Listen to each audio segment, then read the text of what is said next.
All right, so welcome everyone to the Schubert seminar. Today we're happy to have Tommaso Botta from Colombia telling us about 3D mirror symmetry and bow varieties from curve counts to Schubert calculus. So please Yeah, take it away, Tommaso. yeah, yeah. Thank you very much for the invitation and the introduction. Yeah, probably the title should have been shorter. Now, not that I hear somebody somebody reading it. I could have done something different. But yeah, so at least it kind of put all the right word in the right place. Hopefully, so it's so today I will try to discuss some joint work with Richard Rimani, who's in the audience, and Hunter Dinkins.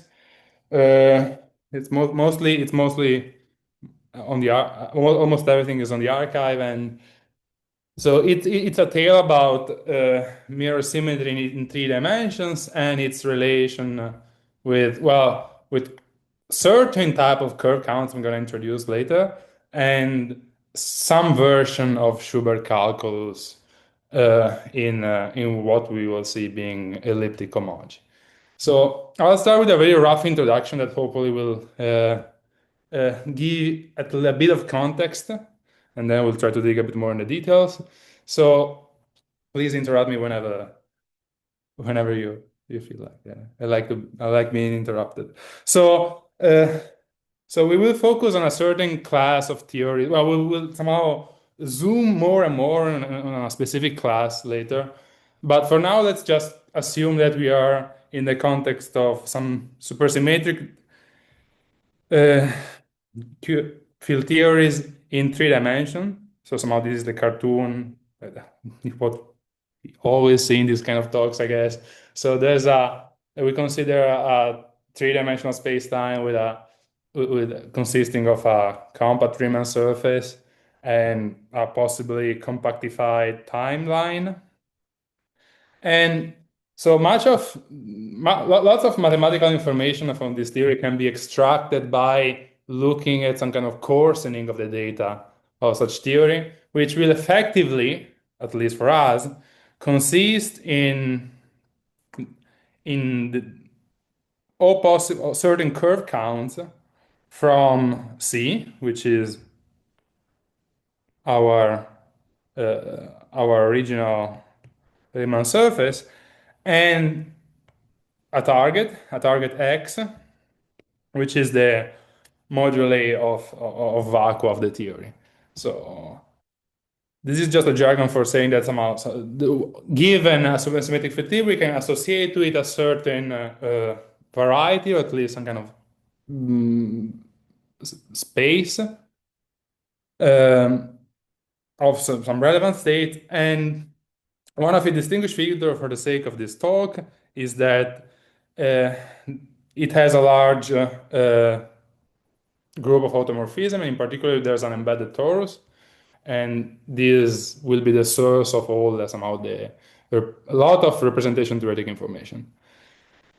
So, in particular, today we will be looking at k-theoretic counts of curves to the moduli space of vacua. So, effectively, these will be some integrals or other characteristic, and these other characteristic will be as an integrals of the on appropriate moduli space of maps. And here, maps are supposed to be understood in a somewhat loose sense. So the whose precise meaning will be discussed in a bit. But so it's some kind of decorated count of curves coming from that from a fixed curve C to the modular space of Markov of the theory. And it has to be stressed that for n equal 4 supersymmetric theory, in general, it is natural to consider actually two targets. One is the so-called Higgs branch of the moduli of vacua, and the other one is the Coulomb branch. So for now, you can think of both sides as some kind of symplectic varieties. They're both symplectic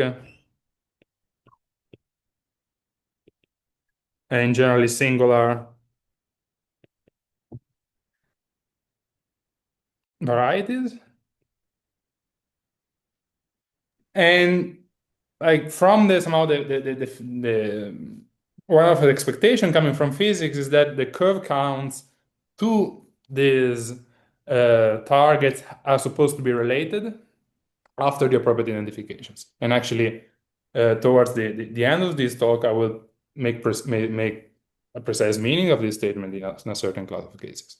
So Uh, just a quick question. So for yeah, n equals to 4, should I think of this as also hyperkähler or something like that? So have some type of like exactly, exactly. The Higgs branch X will be equipped with a hyperkähler structure, and actually we will come with symplectic resolution. It will be really a hyperkähler smooth variety. Yeah, but Thank for you. the time being, so of course, like in the general context, it is not even clear how to define the count. Like if you're given a singular variety, it may not be so easy to engineer a geometrically meaningful curve count problem. But at least on the Higgs side, the picture is kind of clear, and it at least for a large class of theories known as quiver gauge theories. So these theories are like have been like popular in geometry and representation theory for at least 30 years, I guess, since the work of Nakajima, 35 years probably. And so essentially the data defining, oh, what happened here? Can you see my, no. No, yeah, it disappeared, but Is it a problem on my side? Probably. it's trying to start again. I'm sorry. Let's- Ah, okay. Yeah. I'm not sure what happened, but we'll see. Hopefully it's not going to happen again. Anyway, so uh, to construct these theories and actually the Coulomb, the Higgs and Coulomb branches, that's what we were interested in. So let's focus for now on the Higgs branch. What we need to fix is a quiver consisting of vertices and arrows Q0 and Q1. Okay, and a couple of dimension vectors. So these are two copies of a string of integers attached, non-negative integers attached to the vertices. So given this data, we can construct, we can think of the space of quiver representations. The space of quiver representation has this is just a linear space, a bunch of home spaces, depending on these two vectors, which we can effectively think of as the dimensions attached to the vertices of our quiver. So here in the case of A3, of the A3 quiver, an oriented A3 Dinkin diagram, we have three-dimension vectors and three framing vectors. Okay. And this is the space of quiver representations. And effectively, this is not exactly the space we want to look at. We want to look at its cotangent bundle, which pictorially corresponds to doubling our quiver. So adding a map in the opposite direction to any given map in the original quiver. Okay, so given this data, it is essentially kind of an easy observation to notice that this whole space comes from with an action of the group GV, defined as the product of the general linear group for the vector spaces CVI. And this is Hamiltonian action, so it comes with a moment map, so we can really take the symplectic resolution of our this affine space and get some somewhat more interesting variety. So I want to stress that this is effectively not exactly what we want to do, because more precisely we want to do some kind of GAT quotient, uh, which involves a choice of a character, and hence in taking the quotient in the GAT sense. But the punchline is that, so given a quiver, a pair of dimension vectors, we can construct a Nakajima quiver variety introduced by Nakajima 35 years ago, or maybe even a bit more now. This is a non-singular symplectic variety, and uh, one of the well, first of all, it is a realization. This provides realization of the Higgs branch in a precise mathematical sense for all quiver gauge theories. And from the perspective of the curve counts, at least for the curve counts I'm interested in for the sake of this talk, it is important to notice that this variety, which for generic choices of co-character is really just the quotient, the naive quotient of the semi-stable locus, at least at the level of close points. This quotient comes with a natural inclusion in the stack of all possible representations satisfying the moment map condition. Okay? So this will be important to engineer the actual count. And among the feature, the distinctive feature of the queer variety is that it is non-compact, but it's projective over an affine, which is the usual categorical quotient of the zero locus of the moment map. And so when it comes to studying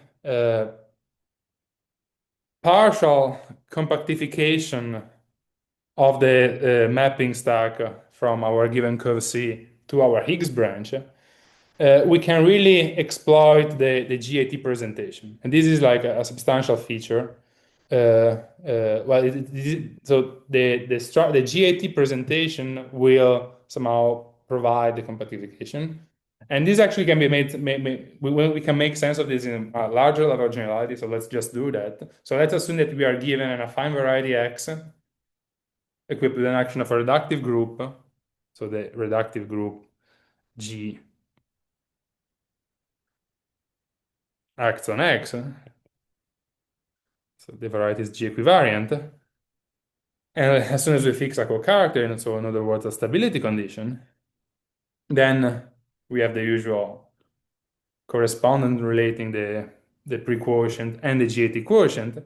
And we can introduce a moduli space known as the moduli space of quasimaps. So this is the moduli of quasimaps,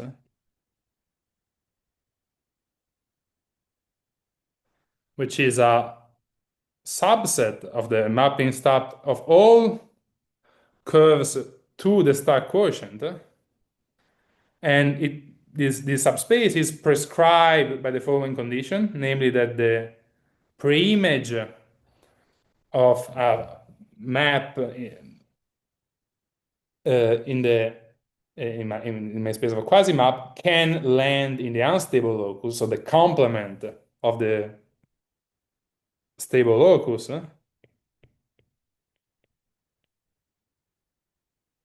for just a finite number of points. So the preimage of the unstable locus is just a finite set of points. Okay. And well, there's a nice example that I always recommend practicing with whenever, if this is the first time you see a quasimap space. And this is the case where you consider just x to be c to the n, consider the natural scaling action of the multiplicative one-dimensional group on c to the n, and take stability condition to be the defining character, okay? In this case, it's easy to see that the quasimap space is really a line bundle. So if we consider our source curve to be P1, so C is P1 here, okay, our source curve, then, well, the GAT quotient will be, of course, the projective space of dimension n minus 1, and the quasimap from P1 to the n minus 1 dimensional projective space simply consists of a line of n copies of a line bundle on P1 and a section, okay? And the stability condition, so the fact that the preimage of the unstable Okounkov is fine, it simply corresponds to requiring that the section it cannot be zero. Okay, and one can check that the space will decompose according to the natural notion of degree, which in this case corresponds to the degree of the line bundle, and the quasimap space can be either clearly not zero but empty, or can be itself a projective space of the correct dimension, depending on the degree of the maps I'm considering. Okay, and in general, we have the following description of the module of quasimap. It is a DM stack, the Lim-Mumford stack, and whenever X is a local complete intersection, then it admits a perfect obstruction theory. And so this is the study of the class of moduli of compactification of moduli of the mapping stack to a given variety has been studied by Chokan-Fontanin, Kim Maulik, and in some solo works by the Kim itself. So today I will focus on, first of all, I will always assume that the curve C is P1. So C will be equal to P1. Not because it's I mean, of course it's a strong constraint, but somehow this is the level at which we currently understand mirror symmetry. And we will consider, well, at least for the time being, we will consider quasi-maps to queer varieties, so the varieties we defined earlier. And it is important to notice that, so queer varieties come with a large group of automorphism. This is something I already tried to stress earlier. And in general, for a queer variety, MQVW, I will want to look at the action of the torus A times C star H bar, where the C star H bar action comes from the scaling of the cotangent direction in the prequotient. And the A action comes from the fact that when I consider queer variety, I'm effectively studying frame representation of a quiver, but I'm just, in the definition of the queer variety, I'm just quotienting with respect to the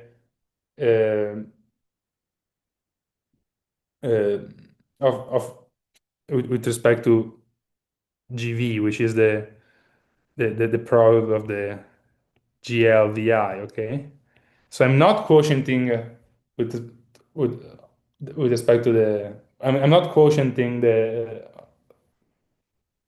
from the framing, okay? So I'm keeping the equivariance there. So A is just a maximal torus of the automorphism group coming from the framing. I will, for instance, we'll see examples soon. And so when we move from queer varieties to the space of a quasimap to queer varieties, effectively, we can introduce an additional piece of equivariance. So there's the old one coming from the queer variety itself, and we can further add an additional cis-star action coming from the automorphism group of the source curve. Okay, so notice that in this compactification, we are not degenerating the source curve. Okay, so it is kept fixed. And of course, there are like some kind of modifications that first of all, one can notice that this modular space comes with a universal curve, which is in this case is really trivial and allows to compute evaluations. And we want to look at the so-called space of non-singular quasimaps, which can be thought simply as those quasimap whose evaluation at infinity lands in the actual queer variety. So since we are really using the ambient stack to provide the compactification, in principle, our quasimap will land for generic points in the source curve in the stack. Okay, so what we require by this non-singular condition is simply that effectively we do land in the queer variety. And so you may argue that we may end up decompactifying what has been made compact. I will comment on it in a bit, but let's just not focus on it for now. The point is that given the setup, since we have a perfect abstraction theory, we can just like construct counts in a meaningful way, and we can put them together in a generating series. And so we define the so-called vertex function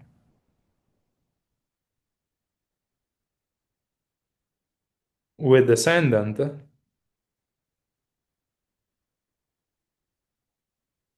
tau as the push forward with respect to the evaluation map at infinity of what? Simply of the structure sheaf, so the virtual structure sheaf of the moduli of non-singular quasimaps,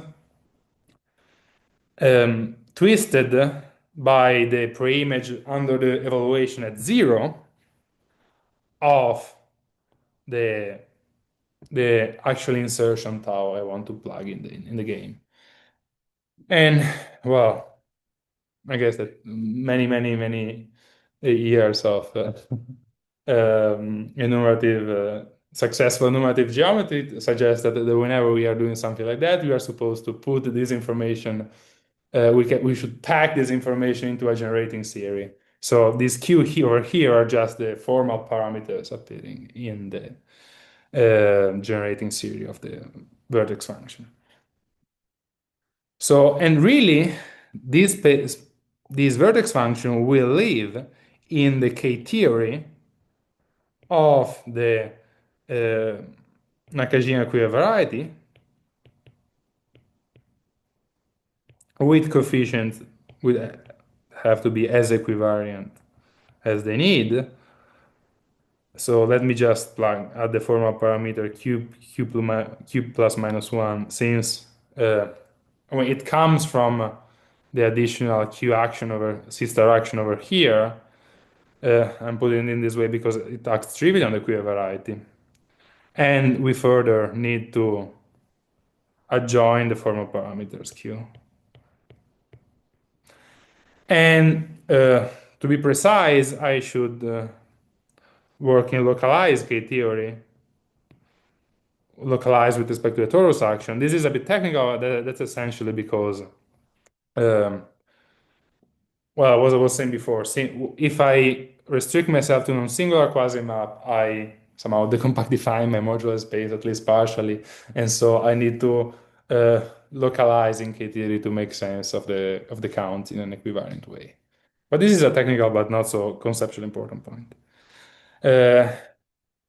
Anyway, so as I was saying here, this is known as the vertex function and can be thought as the quasimap analog of the I function in quantum cohomology or quantum K-theory. And for the sake of this talk, I would like to encourage everybody to think of the vertex function as a vector in the most naive sense, the one teaches students in linear algebra, like a vector is a column of things. So a vertex function will be a column for us. And the way to make sense of it in a slightly more polite way, I guess, is to notice that, so as I say, we work equivariantly. So if we're starting with our original queer variety, we can look at the fixed at the fixed locus and decompose into connected components, right? And the K-theory of the fixed locus will decompose accordingly in a direct sum of K-theories of the fixed components, okay? And then I can just, by equivalent localization, localize my vertex function and think of it as a bunch of entries, each of which corresponds to a specific component in my modular space. In my specific component of my fixed point set. Okay? So here's an example. So let's consider the dumbest quiver possible, the quiver with 1 point and no arrows. So this is, and so dimension vectors are just two integers, dimension and framing vector, v and w. And for the stability condition θ equal 1, my queer variety is just a cotangent bundle of the projective space. Okay, So you see here the C-star action, the C star H bar action is simply by scaling the cotangent directions.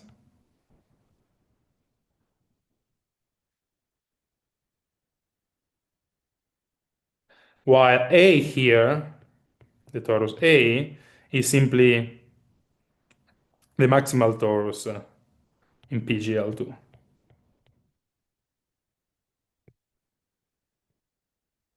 Okay? Uh, and well, actually, let me think of it as a maximal torus in GL2. And of course, there's going to be some redundancy here, but at least it's two-dimensional, and that's the way that this formula is usually presented. So in this case, as we said, we have two fixed points. One can compute the vertex function. There will be this will be a vector with two entries. Okay, let's look at the vertex function corresponding to the fixed point 0 in the Riemann sphere P1. Okay, and one can check with a relatively straightforward computation using the definition of the perfect abstraction theory that this is the formula. And well, some people may notice that this is a very well-known expression. Um, it's Heine's Q hypergeometric function. It's some mathematics from, I guess, 1846. So, well, it has been has been relevant in the past. Hopefully, I will manage to convince you that it is still relevant nowadays.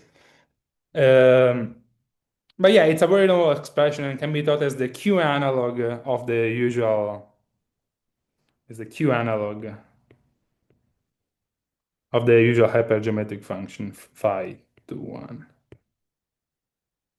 And so, well, whether this is relevant or not, you'll be the judge, but surely it means that this, well, it suggests at least that this kind of objects may carry some representation theoretic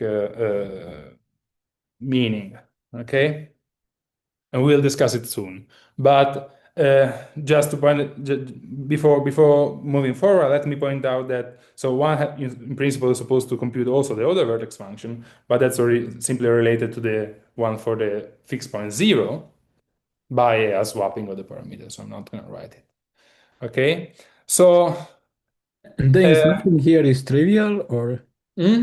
the insertion is trivial here? You Yeah, also that's a good point. Thanks. I forgot to mention this. So whenever I will write v as opposed to v tau, it means that so will be defined as v for tau equal 1 for the trivial insertion.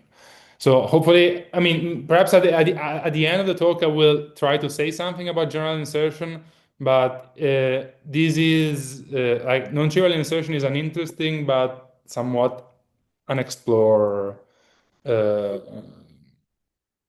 direction. Anyway, so there's a theorem of Okounkov that shed some light on on the representation theoretic interpretation of these counts, and it states that so first of all, besides thinking of the vertex function as a vector, I'd recommend thinking of it as a vector whose entries are function of two variables. Okay, we have the equivariant parameters A corresponding to coordinates on the torus A, okay? And we have the parameters Q being the formal parameters. And of course, there's more stuff. There's the Q, there's the lowercase q, this one, there's the H bar, but let's think of those as some kind of fixed number, generic numbers, and instead of A and Q as variables, okay? And then what we can start to do is to think of these really as function and see if by shifting their parameters by lowercase q, we can get some kind of interesting difference equations. And the answer is provided by this theorem. It is yes, any entry of the vector characterizing the vertex function solves difference equations with regular singularities in both Q and A. Okay? So the cartoon is this expression over here. So we have some difference separation. This is a difference separation in Q, so it shifts either A or Z by Q. Sorry, either A or capital Q by lowercase q, and will produce some kind of eigenvalue problem, and the eigenvalue will depend on the actual connected component. And so, for instance, let's look at what kind. So the problem of characterizing this difference operation is not easy. And for if I believe that there's no general description of the characterization of the difference operators in general for an arbitrary equivariety, but there are cases when they are known and they are known to be interesting. For instance, let's consider this example, which is based on a paper by Korotev and Zeitlin. So if we take the AN quiver, the AN Dinkin oriented version of AN Dinkin diagram, okay, for the appropriate choice of dimension vectors and framing vectors, we can realize a flag variety as a quiver variety for the appropriate choices of V and W, and full flag variety in type A, okay? And one can check that the difference operators in the equivariant parameters, so those shifting the equivariant parameters AI by Q, are just the McDonald difference operators, okay? So in particular, vertex functions provide solutions, like non-polynomial solutions to the spectral problem given by the McDonald difference operators. And so, Tommaso, sorry to yeah, interrupt. Is it a good place to have a little break or?